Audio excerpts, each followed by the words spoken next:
सर्वेभ्यो नमो नमः। मैं संग्राम सिंह, प्रशिक्षित स्नातक शिक्षक टीजीटी संस्कृत केंद्रीय विद्यालय संगठन, अपनी कक्षा में आपका हार्दिक अभिनंदन करता हूँ। आज हम कक्षा अष्टमी विषय संस्कृत द्वितीय पाठ बिलस्य वाणी न कदापि में श्रुता के भाग 2 का अध्ययन करेंगे। इससे पिछले वीडियो में मैं आपको भाग 1 समझा चुका था। अब हम उसके आगे बढ़ेंगे। भाग 1 के अंत में जो सियार था उसने अपने गुफा को बोला कि तुम हमारे बीच में जो समझौता है कि जब भी मैं कहीं से आता हूँ तो तुम मुझे बुलाती हो, अगर तुम मुझे नहीं बुलाओगी तो मैं नहीं आऊँगी। तो उस गुफा के अंदर जो शेर बैठा था, अथ उसके बाद एतत् छुत्वा, यह सुनकर, क्या सुनकर? सियार की उस बात को सुनकर सिंह शेर ने अचिंत्यत सोचा। सियार की उस बात को सुनकर शेर ने सोचा। On hearing this the lion thought, नूनम निश्चय ही एषा, नूनम एषा, दो शब्द इसमें, नूनम और एषा। नूनम निश्चय ही एषा, यह गुफा केव स्वामिन, अपने मालिक को, जो मालिक है सियार इसका, सदा आह्वानम करोति, कि निश्चय ही ये गुफा इसके स्वामी का हमेशा आह्वान करती है, इसको बुलाती है। रोज ये आता होगा कहीं बाहर से तो ये इसको बुलाती होगी। परंतु आज ये मद भयात, मेरे डर से, आज मैं इसके अंदर बैठा हूँ, इस गुफा में बैठा हूँ तो मेरे डर से, न किंचित वदती, यह कुछ भी बोल नहीं रही है। परंतु आज मेरे डर से यह कुछ भी नहीं बोल रही है। अथवा साध्विदम, इसमें दो शब्द है, साधु और ईदम। अथवा साध्विदम उच्यते कहा गया है।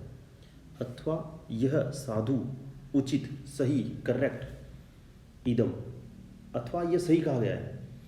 क्या सही कहा गया? It is said correctly. क्या सही कहा गया है?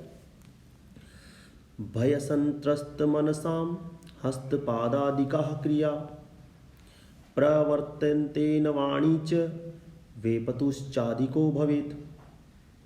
भय संत्रस्त मनसाम, अर्थात भय से डरे हुए मन वालों का, जो व्यक्ति डर जाता है, जो व्यक्ति किसी से डरता है, उसकी हस्तपादादि का, हस्त हाथ, पादा पैर, आदि हाथ पैर आदि, उसके जो हाथ पैर होते हैं, जो व्यक्ति डर जाता है उसके हाथ पैर आदि क्रियाएं, जितने भी उसके कार्य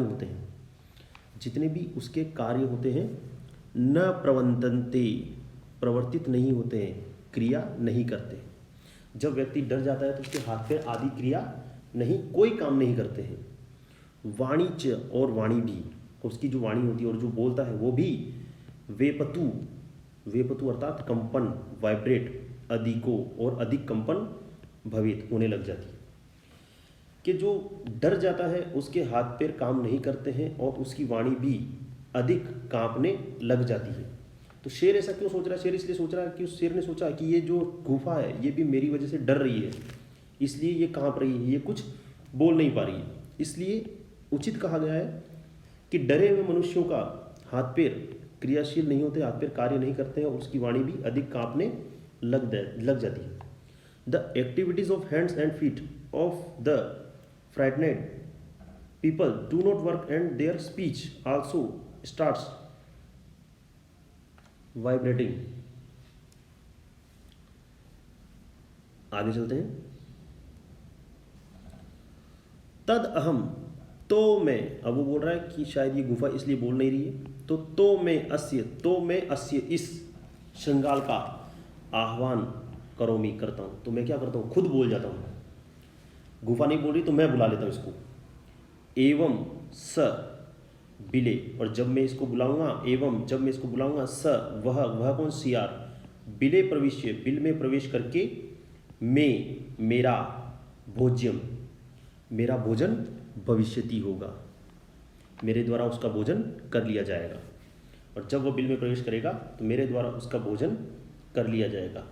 एवं विचार्य, ऐसा विचार करके, इत्थम विचार्य, ऐसा विचार करके, सिंह, शेर, सहसा, अचानक, शृगालस्य, सियार का आह्वानम अकरोत, यहाँ पे दो शब्द है, आह्वान अकरोत, आह्वान करता है, सियार को बुलाता है। ऐसा विचार करके शेर सियार को बुलाता है, और जब वो बुलाता है तो जोर से चिल्लाता है, गर्जना करता है, रोरिंग करता है। तो सिंहस्य उच्च गर्जने, शेर की ऊंची गर्जना से, शेर की दहाड़ से, by the echo of lions roar, प्रतिध्वनि ना, उसकी जो रोर है उसकी प्रतिध्वनि, जोर से आवाज गूंजती है, इको होती है।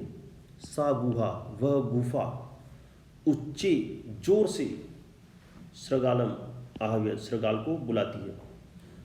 जब वो शेर चिल्लाता है तो उसकी आवाज़ उस गुफा के अंदर इको होती है, तो गुफा से बहुत तेज आवाज़ निकलती है। अनेन, जिसके द्वारा, अन्य पशवे अपि, अन्य भी पशव, ये जितने भी दूसरे पशु हैं ये सारे भयभीता, डर जाते हैं।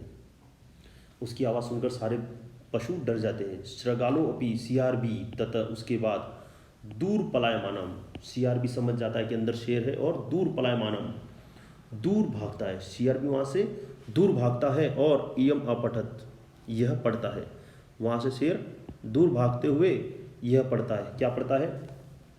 अनागतम य कुरुते स शोभते स शोच्यते यो न करोति अनागतम, वने अत्र संस्थस्य समागता जरा, बिलस्य वाणी न कदापि में श्रुता। अर्थात अनागतम,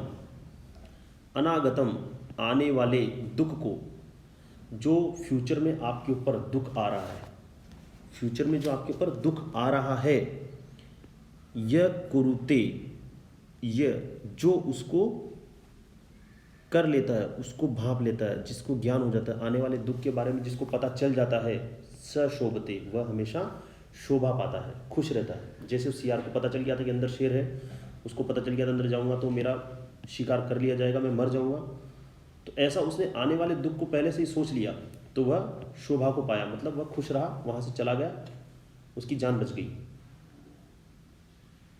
सशोच्यते, यो मतलब वो व्यक्ति, शोच्यते, हानि को प्राप्त होता है, उस व्यक्ति का नुकसान होता है, जो न करोति अनागतम, जो आने वाले दुख को समझ नहीं पाता, जो अनागतम मतलब आने वाले दुख को न करोति, उसके बारे में ध्यान नहीं देता, आने वाले दुख के बारे में ध्यान नहीं देता, वह परेशानी में चला जाता है, कठिनाई में चला जाता है।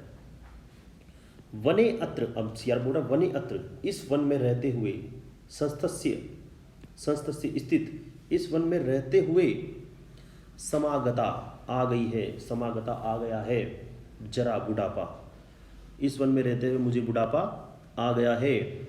बिलस्य वाणी, बिल की आवाज, द वॉइस ऑफ केव,